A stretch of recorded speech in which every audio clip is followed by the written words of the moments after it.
En cielosabiertosturradio.com compartimos la palabra de Dios desde el auditorio de la Iglesia Pan de Vida para tu Corazón, con el pastor Dani Aguillón.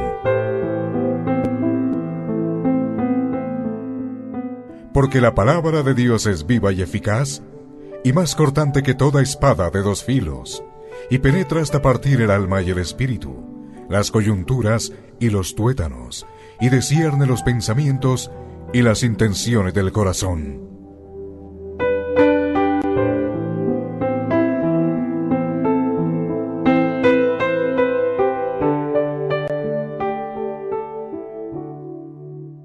Bueno, muy bien. Vamos a ir entonces a continuar con nuestra serie de los 10 mandamientos. Vamos a continuar con nuestra serie de los 10 mandamientos. Para ello, vamos a ir a la palabra de Dios, a Éxodo, en el capítulo 20. Vamos a leer del versículo 1 al 3.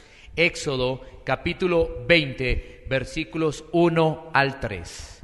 Éxodo, capítulo 20, versículos 1 al 3. Los 10 mandamientos son muy importantes que los podamos aprender.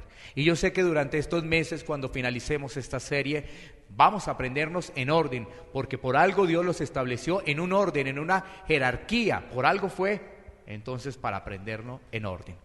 Bueno, entonces vamos a leer la palabra de Dios y les pido el favor que me acompañen a leer estos 3 versículos del capítulo 20 de Éxodo, que habla sobre los 10 mandamientos. Hoy el tema es: no tendrás dioses ajenos, parte 2. No tendrás dioses ajenos, parte 2. Ese es el tema de hoy. No tendrás dioses ajenos, parte 2. Así que te invito para que también en voz alta me puedas acompañar a leer la palabra de Dios. ¿Listos? Bueno, muy bien. Dice el versículo 1 de Éxodo 20. Y habló Dios todas estas palabras diciendo: yo soy Jehová tu Dios, que te saqué de la tierra de Egipto, de casa de servidumbre. No tendrás dioses ajenos delante de mí. Bueno, muy bien, se nota que están con ánimos. Bien, bien, están más animados que en el primero. Muy bien. Bueno, entonces esta serie tiene algo muy especial porque nos habla de los 10 mandamientos. Y en la vez pasada hablamos de que hay un solo Dios verdadero, ¿no? Pero que aparentemente podría generarse una contradicción en el corazón del ser humano, porque podría adorar a falsos dioses. Si recuerdan sus apuntes, de que aparentemente el corazón se puede desviar a falsos dioses, pero que hay un solo Dios verdadero, y que para conocerle hay que tener unos lineamientos.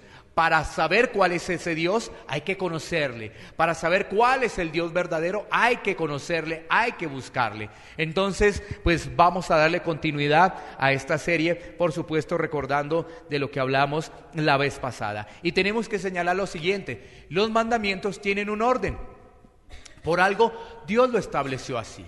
Los mandamientos no son una serie de reglas para que las pueda cumplir el hombre como tal, no, es la característica de la santidad de Dios. Ahí está plasmada en esos 10 mandamientos la característica de la santidad de Dios. Y no podemos ver los mandamientos como algo gravoso para nuestra vida. No, tenemos que verlos realmente como Dios lo ha dejado para nosotros. Dios lo ha dejado para nosotros. Bueno, ahora lo que tenemos que indagar a través de las Escrituras el día de hoy es: ¿cómo empezamos a conocer a Dios? ¿Cómo empezamos a conocer a Dios? Entonces, lo primero que tenemos que decir es que en el Antiguo Testamento se nos relata algo muy especial que debe ser como un aviso de advertencia para cada uno de los que estamos acá, como una advertencia. Ese relato que ya vamos a ir a Éxodo también nos dice básicamente de que hay un grupo de personas en los cuales están adorando a Dios, pero lo están haciendo a su manera. Vamos a mirar qué nos dice la Biblia en Éxodo capítulo 32, versículos 5 al 9. Vamos a mirar este relato de Éxodo 32, versículos 5 al 9. Y vamos a ver en ese relato que la gente adora a Dios a su manera. adora a Dios a su manera. Recordemos, aquí generamos un contexto. Leamos y generamos ese contexto. Vamos a leerlo entonces, la palabra de Dios. Éxodo 32, 5 al 9. Dice la palabra: y viendo esto, Aarón edificó un altar delante del becerro y pregonó a Aarón y dijo: mañana será fiesta para Jehová.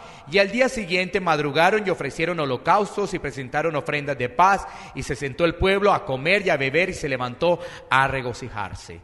Entonces Jehová dijo a Moisés: anda, desciende, porque tu pueblo que sacaste de la tierra de Egipto se ha corrompido. Pronto se han apartado del camino que yo les mandé, se han hecho un becerro de fundición y lo han adorado y le han ofrecido sacrificios y han dicho: Israel, estos son tus dioses que te sacaron de la tierra de Egipto. Dijo más Jehová a Moisés: yo he visto a este pueblo, que por cierto es pueblo de dura cerviz. Bueno, ¿qué nos dice este relato para los que lo han leído, recordar? Y para los que no han leído, pues darles una introducción, pero para que por favor lo puedan leer en sus casas. Bueno, ¿qué nos dice este relato? Este relato nos dice que el pueblo, ¿no es cierto? El pueblo se angustió porque Moisés no venía. ¿Dónde estaba Moisés? Pues Moisés estaba con Dios, ¿sí? Pero el pueblo se empezó a llenar de impaciencia. El pueblo se empezó a llenar de, entre comillas, de incertidumbre. Y se preocupó. Entonces, ¿qué ocurre?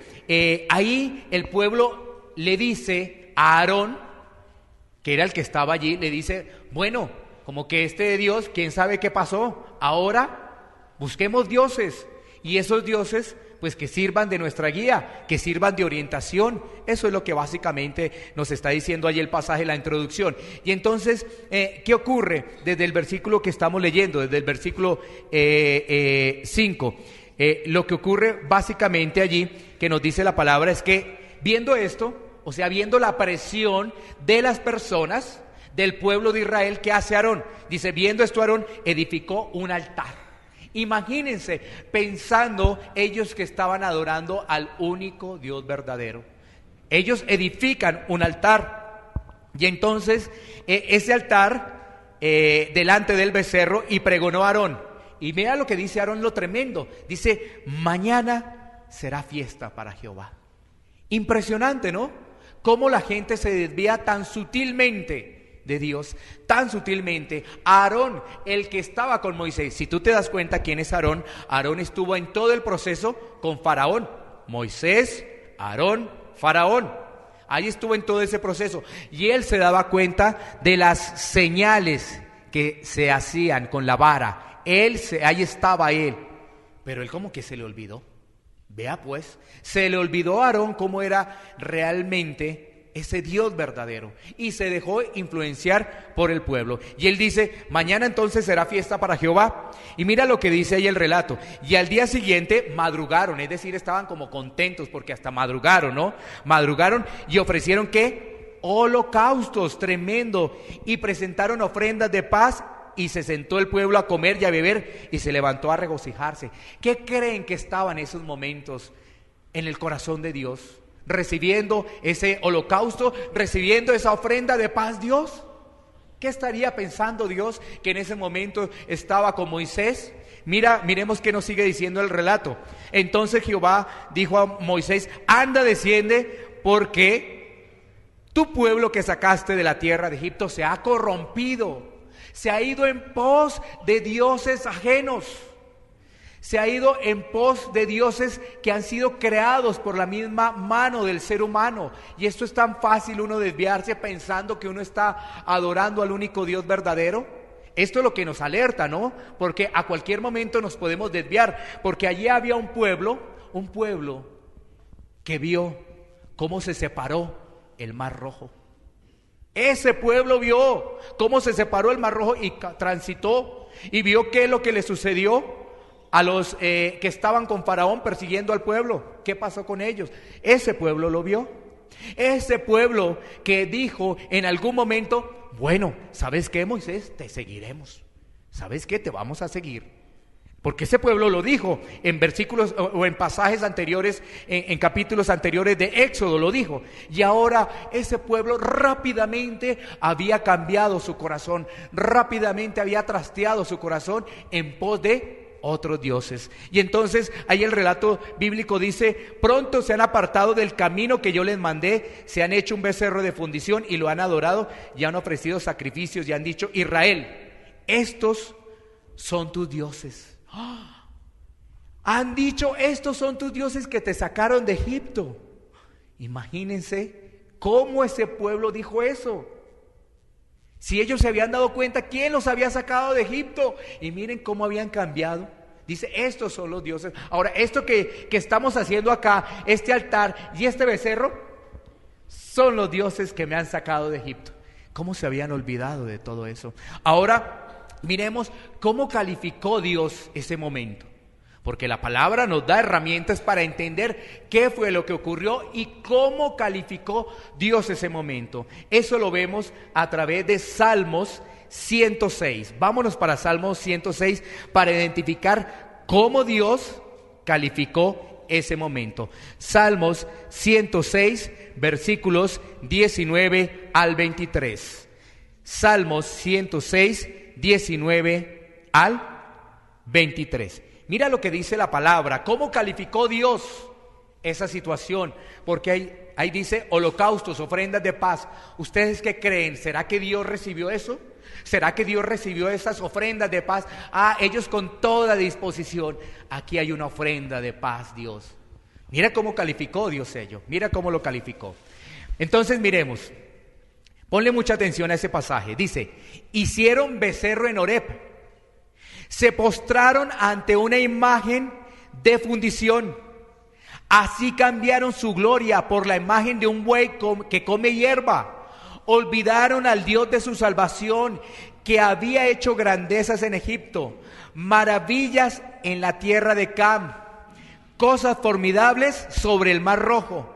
Y trató de destruirlos, de no haberse interpuesto Moisés, su escogido, delante de él, a fin de apartar su indignación, para que no los destruyese. Cuando tú ves el pasaje completo ahí de Éxodo 32, te vas a dar cuenta que Moisés empezó, sí, claro, a intervenir, porque si no, no quedaba nadie. Pero después nos vamos a dar cuenta que muchas cosas pasaron y muchos se perdieron. Si tú lees el relato, te vas a dar cuenta que muchos ahí se perdieron.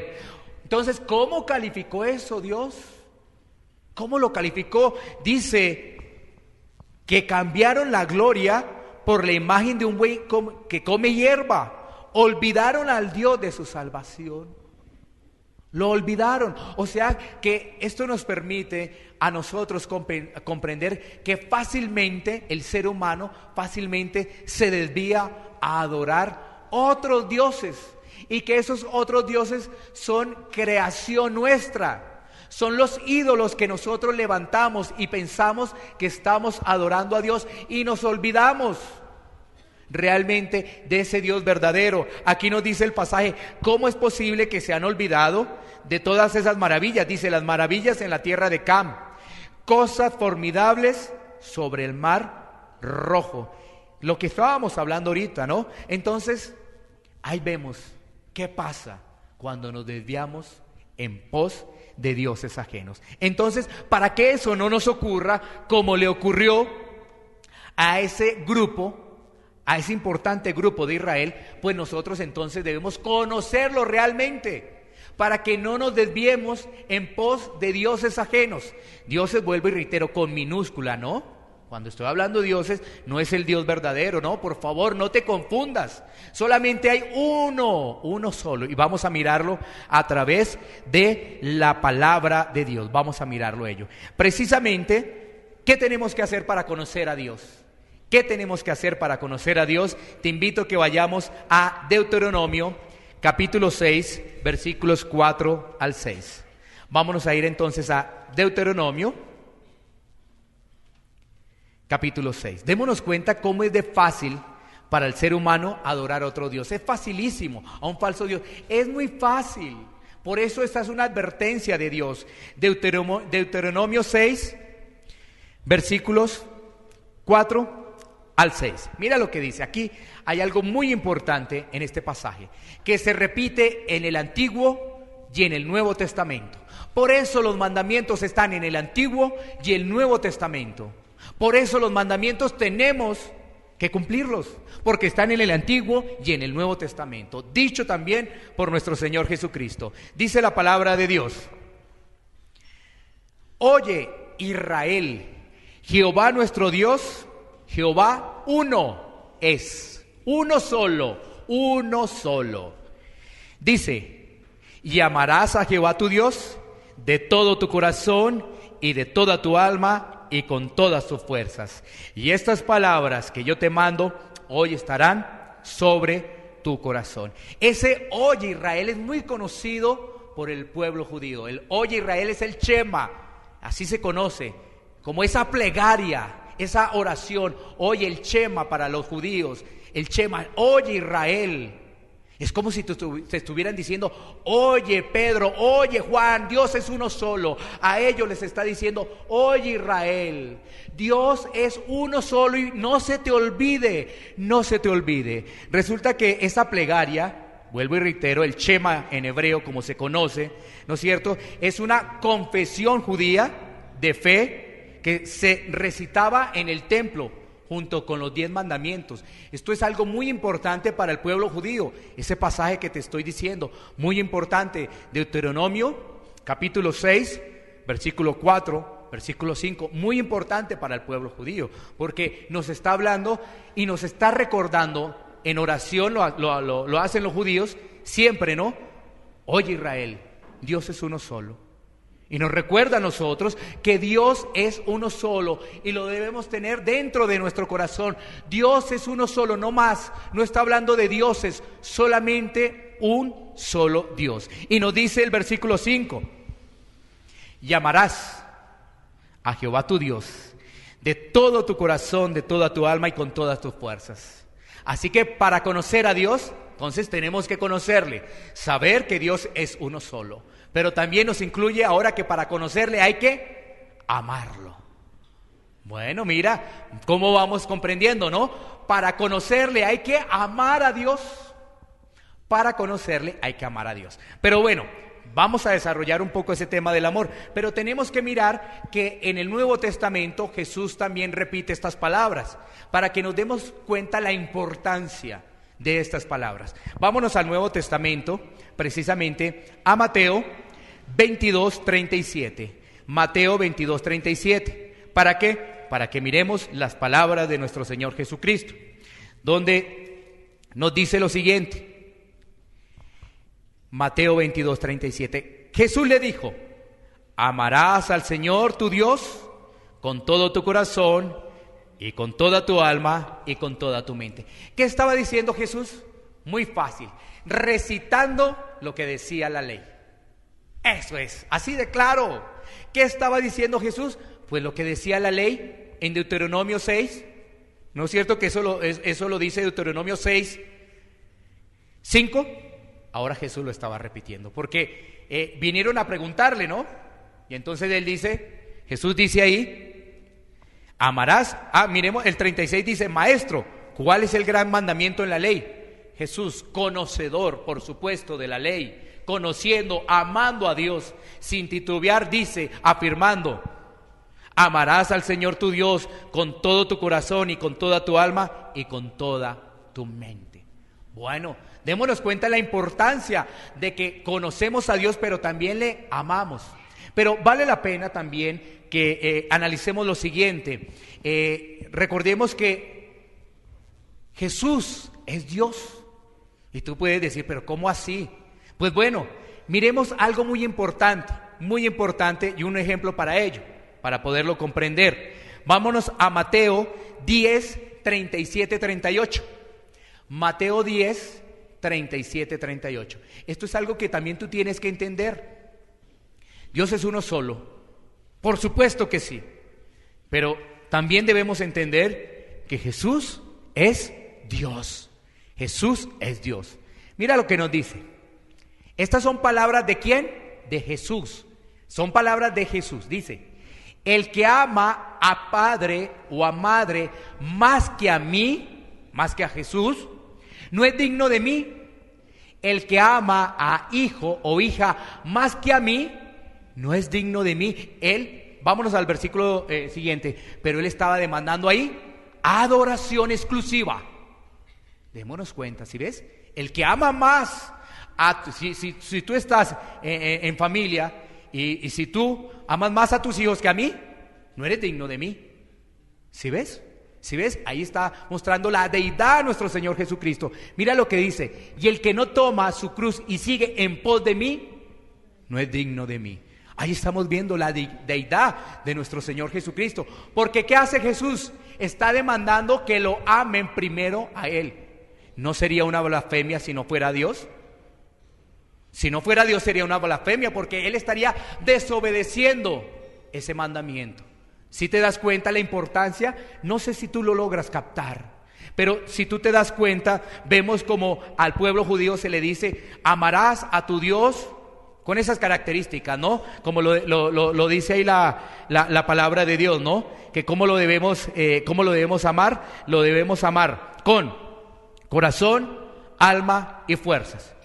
Y Jesús en este pasaje de Mateo 10:22 dice: tú no puedes amar más a tu esposa, a tus hijos, más que a mí. Él está demandando también adoración. Entonces ahí tú empiezas a entender que Jesús es Dios. Jesús es Dios. Bueno, pero sigamos, porque debemos concentrarnos es en el amor, ¿no? Ahora es el amor. Tenemos que amar al Señor, como lo dice ahí Deuteronomio, básicamente con nuestro corazón, con nuestra alma y con todas nuestras fuerzas. Y miremos que esa palabra amor significa muchas cosas, porque uno lo podría inmediatamente enlazar, bueno, el amor. Uno podría decir, como nos lo presenta la palabra de Dios, por supuesto, nos lo presenta, es básicamente como una relación de matrimonio. Sí, porque así nos lo presenta, así lo vemos en la Biblia. Esa relación entre Jesús, los seres humanos, entre Dios y los seres humanos.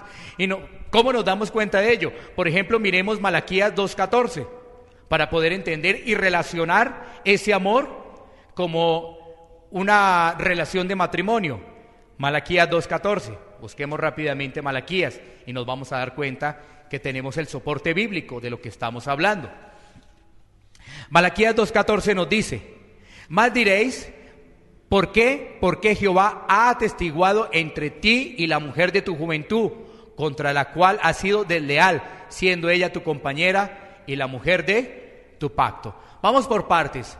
¿Quién sabe que el matrimonio es un pacto? ¿Tú sí sabes que el matrimonio es un pacto? Sí, lo dice la Escritura, ahí lo dice, ahí habla de un pacto.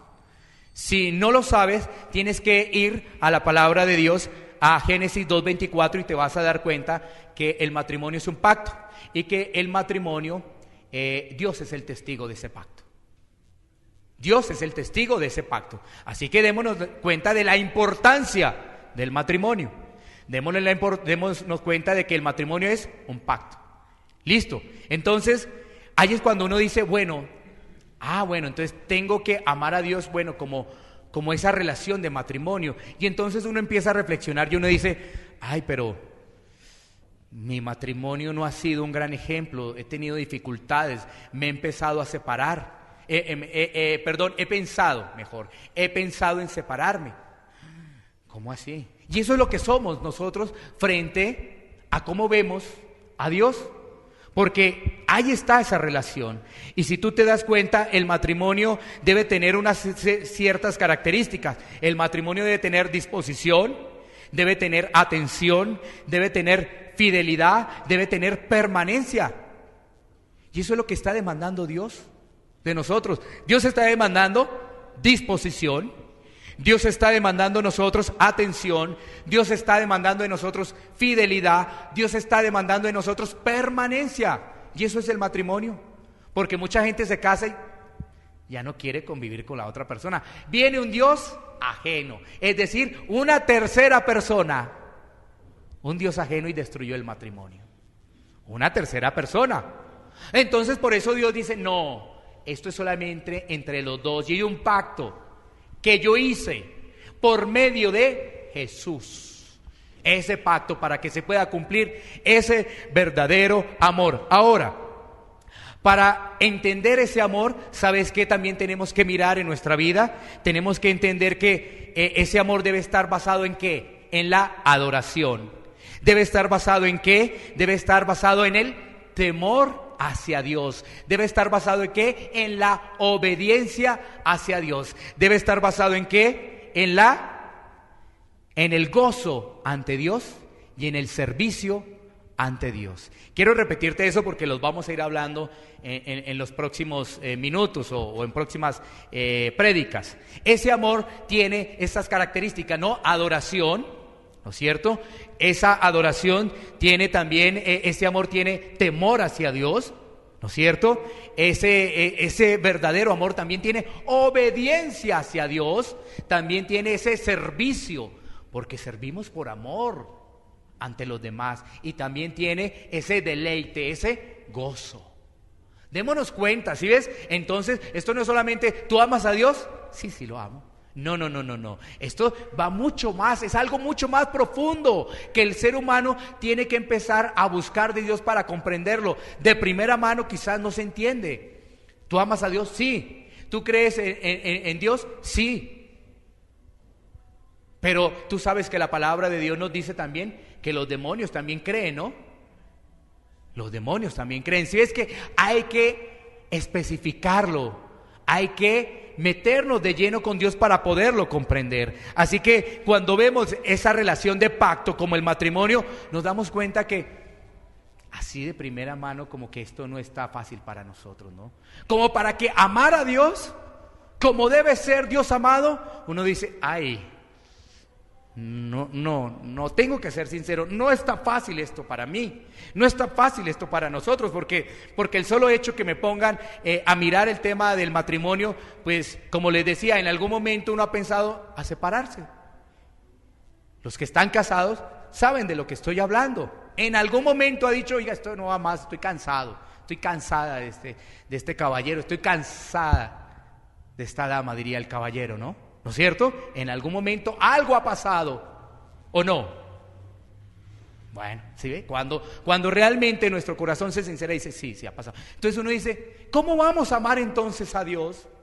Si a veces nosotros hemos pensado con nuestro esposo, con nuestra esposa, decirle, ya no más, ya no queremos más. Entonces, ¿qué tal nosotros diciéndole a Dios, oye, ya no quiero más contigo, Dios? Ahora me voy en pos de otros dioses. Me voy en busca de aventura, me voy en busca de otros dioses. Así que para lograr ese amor que aparentemente es tan difícil, la Biblia nos entrega una herramienta fundamental. La Biblia nos entrega una herramienta muy, pero muy especial. Por eso te hablé de un pacto. El matrimonio es un pacto, ¿no es cierto? Entonces, resulta que Dios ha hecho un pacto con nosotros. ¿Por medio de quién? De Jesús. Así que por medio de Jesucristo podemos entender ese verdadero amor. Por medio de Jesucristo podemos entender ese verdadero amor. No hay otra forma. No hay otra forma, porque si no, volvemos al ejemplo del matrimonio, a ese ejemplo donde nosotros no queremos perseverar, no queremos poner atención, no queremos hacer nada de eso. Por eso yo te decía, el matrimonio, ¿qué es? Disposición, atención, fidelidad, permanencia. Si ves fidelidad, no es ir en busca de dioses ajenos, fidelidad, ¿sí ves? Permanencia, porque hay que permanecer, porque le van a coquetear esos dioses ajenos a esa relación de matrimonio, si lo vemos como el ejemplo de matrimonio. Hay que poner atención, porque si no le ponemos atención a nuestro cónyuge, ¿qué va a pasar? Hay que tener disposición. Eso es lo mismo que pasa en el verdadero amor de nuestro Señor Jesucristo. Y para ello vamos a mirar 4 o 5 pasajes que están en Juan y en Primera de Juan, para poder entender cómo es ese verdadero amor, y que solamente es a través de Jesús. Solamente es a través de Jesús. En el Antiguo Testamento se nos menciona a 2 personajes, antes de ir a los pasajes de Juan, que realmente se identificaron con ese verdadero amor. Uno de ellos es David. Otro de ellos es Josías, uno de los reyes, en Josías. Pero nos damos cuenta que si nosotros lo hacemos en nuestras fuerzas, no vamos a poder amar a Dios. Seremos mentirosos. En nuestras fuerzas no vamos a poder amar a Dios como el único Dios de adoración. No lo vamos a poder hacer, porque nuestro corazón estará repartido con varios dioses. Como nos dimos cuenta en el pasaje de Éxodo 32 que vimos al iniciar esta prédica. Aquellos pensaban que ese era el Dios y de una vez ofrendas de paz, holocaustos y lo mejor para Dios. Además hicieron fiesta. O sea, cuando hay fiesta, alegría, jolgorio, avivamiento. Y sabes que Dios, sí nos dimos cuenta de lo que decía en Salmo 106, ¿no? Dios no miró eso gratamente. Ofendimos a Dios. Lo ofendimos con ese avivamiento falso, con esa jolgoria, con esa alegría. No, rápido, mañana vamos a hacer fiesta para Dios, mañana hacemos... ¿Y si ahí no estaba Dios? Bueno, miremos los pasajes, ahora sí, después de comprender algo de lo que hablamos, de que en el Antiguo Testamento encontramos a David con un corazón íntegro hacia Dios. No un corazón dividido, sino íntegro. El que quiera mirar ello lo puede mirar en Primera de Reyes 9:4. Pero vayamos a Juan. Vámonos a ir a Juan 14, 21, 23. Evangelio de Juan. Vámonos a ir al Evangelio de Juan, al capítulo 14, versículo 21 al 23. Ya nos hemos dado cuenta que nosotros, si decimos que amamos a Dios sin tener realmente el pacto con Jesucristo, ya comenzamos mal. Ya ahí estamos mal. No conocemos a Dios, porque no conocemos de que Dios envió a su Hijo y que Él hizo pacto con nosotros. Claro, ¿por medio de quién? De Jesucristo. Miremos lo que nos dice entonces la palabra de Dios. Juan 14, 21 dice: el que tiene mis mandamientos y los guarda, ese es el que me ama. Y el que me ama será amado por mi Padre, y yo le amaré y me manifestaré a él. Le dijo Judas, no el Iscariote: Señor, ¿cómo es que te manifestarás a nosotros y no al mundo? Respondió Jesús y le dijo: el que me ama, mi palabra guardará, y mi Padre le amará, y vendremos a él y haremos morada con él. Date cuenta cómo habla ahí de los mandamientos, de la palabra y del amor. Amas. De los mandamientos, de la palabra y del amor. Dice, el que tiene mis mandamientos y los guarda, o sea, no solamente es conocerlos. Tú puedes conocer los 10 mandamientos de la ley de Dios, así sea en desorden. Claro, debemos aprendérnoslo en orden, y vamos a aprendérnoslo, vamos a hacer ello. Pero si lo sabemos y no los guardamos, de nada nos sirve. Ahí nuestro Señor Jesucristo está diciendo, el que los conoce y además los practica, ese es el que me ama, ¿no es cierto? Y además dice que será amado por mi Padre. Será amado por mi Padre. Si ves, Jesús es ese testimonio de Dios. Es ese testimonio. Y entonces, como estamos amando los preceptos de Jesús, estamos amando a Dios. ¿Sí ves? Si estamos amando a Jesús, estamos amando a Dios. Si estamos siguiendo a Jesús, estamos siguiendo a nuestro Señor, a nuestro Dios. Y dice, yo le amaré y me manifestaré a él. Y mira el versículo 23, dice, y el que me ama, mi palabra guardará. Y mi Padre le amará y vendremos a él y haremos morada con él. Está hablando de obediencia. Recuerda que hace unos minutos te hablé de esas características de ese amor. Si lo recuerdas, a ver algunas aquí. Entonces era amor, ¿no es cierto? Era obediencia, a ver, era servicio, era gozo, era adoración, los que han anotado, ¿no es cierto?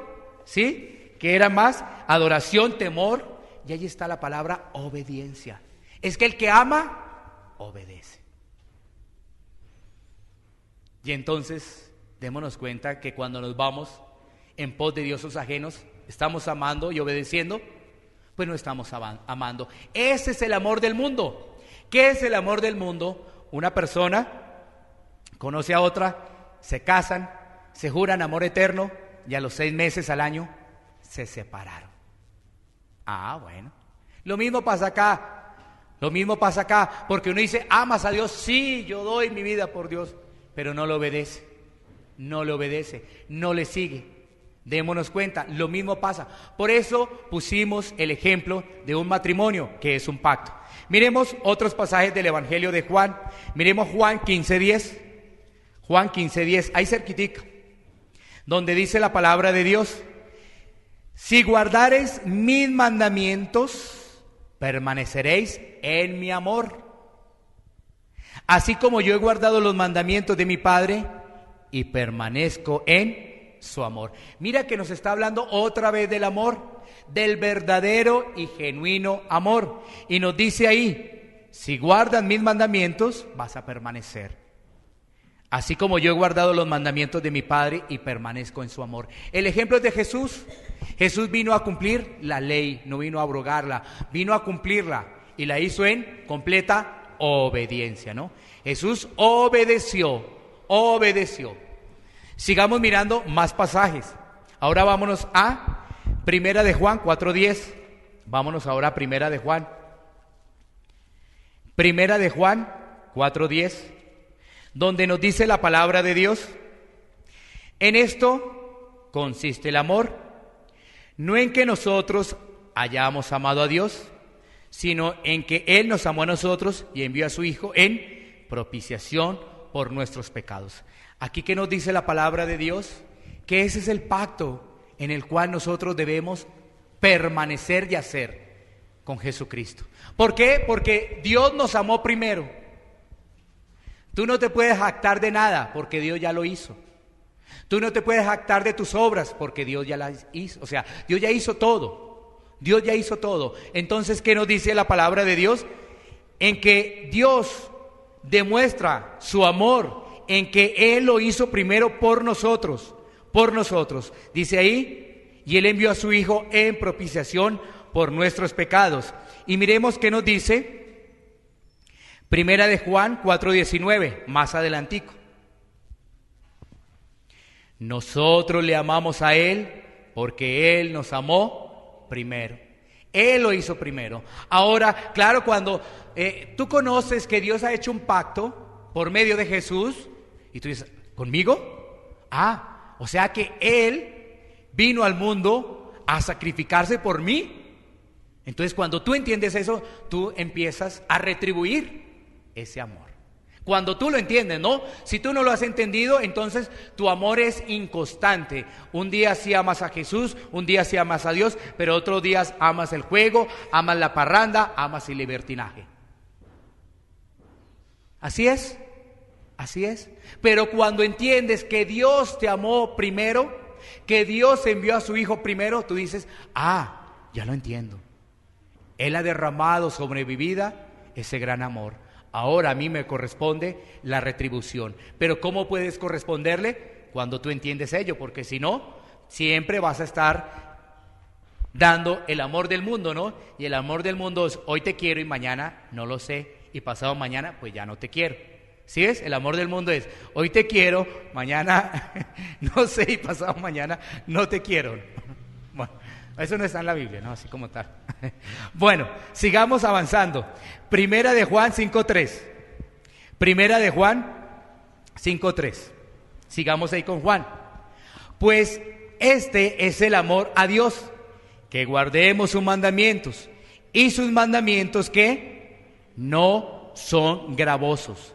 Este es el amor de Dios, que guardemos sus mandamientos. Es decir, que pongamos a Dios en primer lugar. ¿Qué necesitamos? Necesitamos fundamentar nuestros deseos en la palabra, rendir nuestra voluntad a la voluntad de Dios y guiar nuestros sentimientos a través de la verdad de la palabra. Necesitamos fundamentar nuestros deseos en la palabra, rendir nuestra voluntad a la voluntad de Dios y guiar nuestros sentimientos a través de la verdad de la palabra. Por eso, ahí es cuando empezamos a comprender que todo nuestro ser, absolutamente todo nuestro ser, debe estar enfocado ¿en qué? En el Señor. Porque ahí lo dice en el pasaje que vemos de Deuteronomio 6, ¿no? El corazón, el alma y las fuerzas. Pero todo eso debe estar guiado a buscar de Dios a través de su palabra. Por eso yo te decía, ¿no? En lo que te estaba mencionando, fundamentar nuestros deseos, los llevamos a la palabra. Esos deseos que nosotros tenemos, los llevamos a la palabra. Rendir nuestra voluntad a la palabra. Y nuestros sentimientos a la palabra, para conocer y lograr amar a Dios como realmente se debe hacer. Solamente a través de nuestro Señor, ¿qué? Jesucristo. Miremos dos pasajes finales para concluir. Romanos 13:9. Romanos 13:9. Vamos a concluir con estos dos pasajes. Romanos 13:9.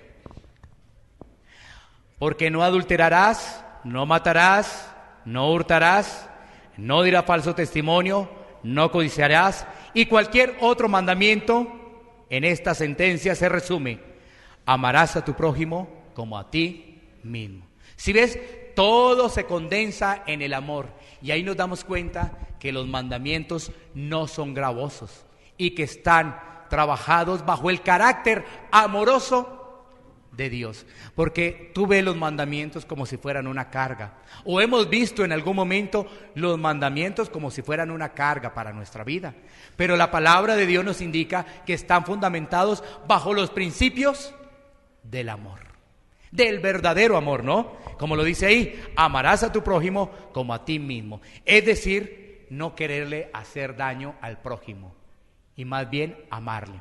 Y finalicemos con 1 Timoteo 2:5. 1 Timoteo 2:5. Para poder entender ese pacto, ¿no? Hay que entrar en ese pacto. Tenemos que entrar en ese pacto. Dice la palabra de Dios en 1 Timoteo 2:5. Porque hay un solo Dios. ¿Recuerda lo que dice Deuteronomio? Ahí nos lo dice también. Hay un solo Dios. Y también nos dice, y un solo mediador. Uno solo. Entre Dios y los hombres.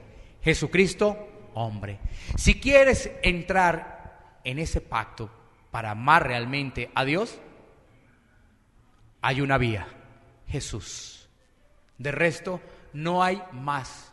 Si queremos amar a Dios como Dios nos lo exige, solamente a través de Jesús. Solamente a través de Jesús. De lo contrario, todo lo que hagamos lo estamos haciendo en nuestras fuerzas, en nuestra humanidad, en nuestra propia sabiduría, en nuestro propio entendimiento. Y siempre eso nos va a llevar a la falla. Siempre eso nos va a llevar al error. Siempre. Pero cuando entendemos que Dios ha hecho pacto con nosotros, acudimos a Jesús, porque es que lo primero que le decimos al Señor: Señor, en nuestra fuerza no te podemos amar, en nuestra fuerza nos vamos a equivocar, en nuestra fuerza vamos a decir sí Señor, yo te amo, y a los 2 o 3 días te vamos a negar, en nuestras fuerzas.